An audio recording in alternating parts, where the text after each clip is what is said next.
पांचवें प्रश्न पे चलते हैं। ये हमारे नो योर विद्वान सेगमेंट का प्रश्न है और इससे हमें बहुत प्रेरणा भी मिलती है। तो पंडित जी, हम ये जानना चाहते हैं कि क्या आपके जीवन में कोई ऐसा टर्निंग पॉइंट था जिसने आपको इस धर्म के मार्ग में लगाया और आपके श्रद्धान को पक्का किया कि यही सही मार्ग है। ऐसा कोई टर्निंग पॉइंट तो बहुत है, लेकिन वैसा था कि मेरे पापा, जब मेरा जन्म होने वाला था उसके जस्ट एक दो महीने पहले यहाँ स्मारक में शिविर था, और फर्स्ट टाइम पापा उस टाइम पर आए थे। और तब दादा को सुना, और तब ऐसा पापा ने नक्की कर, मतलब पापा ने पहले साइंस पढ़ा, फिर आर्ट्स पढ़ा, फिर बहुत पढ़ाई करी, फिर लास्ट में बिजनेस से उन्होंने करा। तो फिर पापा ने जब फर्स्ट टाइम स्मारक आए, उसके पहले हम मतलब मूल रूप से हम गुरुदेव से नहीं जुड़े थे। तो फिर जब फर्स्ट टाइम पापा आए, तो उस टाइम पे दादा वगैरह को सुना यहाँ पर, और फिर तब नक्की करा कि यदि लड़का हुआ तो शास्त्री कराएंगे। उसके बाद हुआ।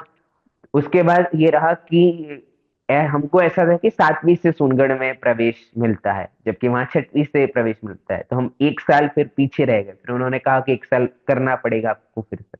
तो फिर उस टाइम पे नहीं हो पाया वहां। फिर मैंने चैतन्य धाम, पास में था, तो चैतन्य धाम वहां पर अध्ययन करा।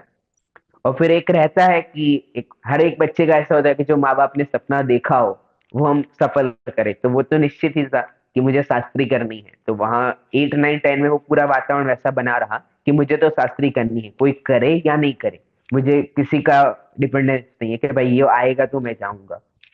तो बस वो एक निश्चय था कि शास्त्री करना है।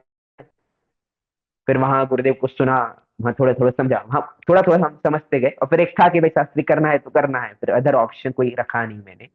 उसके बाद यहाँ पर आ गए।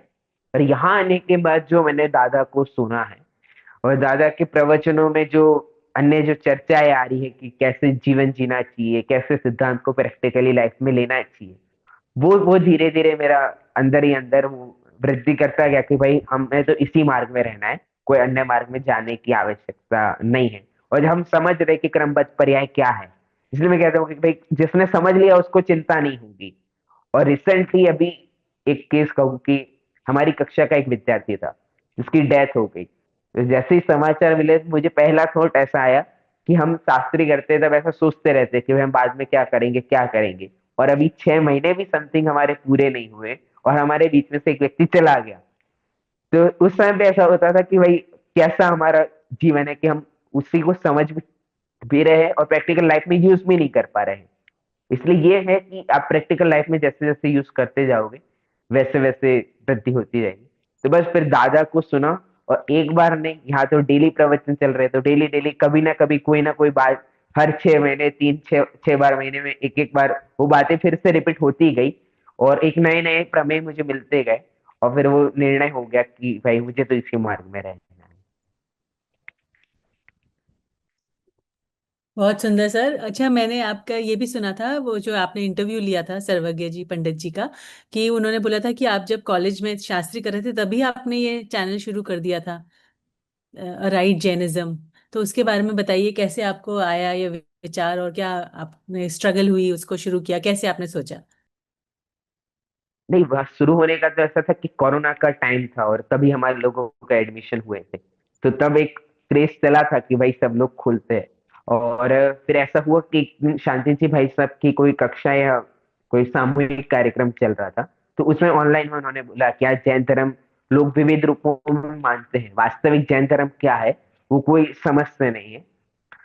तो मैं एक बात कह ही दे रहा हूँ कि फिर वहां मुझे इतना इंग्लिश नहीं आता था, तो मैंने नॉर्मली उस पे लिखा गूगल पे कि भाई एक सच्चा जैन धर्म, और फिर उसी का अनुवाद आ गया और राइट जैनिज्म। प्रैक्टिकली वो नाम गलत है, एक्चुअली नाम गलत है, लेकिन वो मुझे बाद में पता चला। तो मैंने वैसे स्टार्ट कर दिया, और उसमें ऐसा रखा कि विविध प्रवचन है, फिर विविध जो दादा प्रवचनों में बोलते हैं, कोई विद्वान कोई प्रवचन में बोलता है, वहां कोई ऐसे टर्निंग वाले पॉइंट्स होते हैं या कोई सिद्धांत का तो बातें होती है।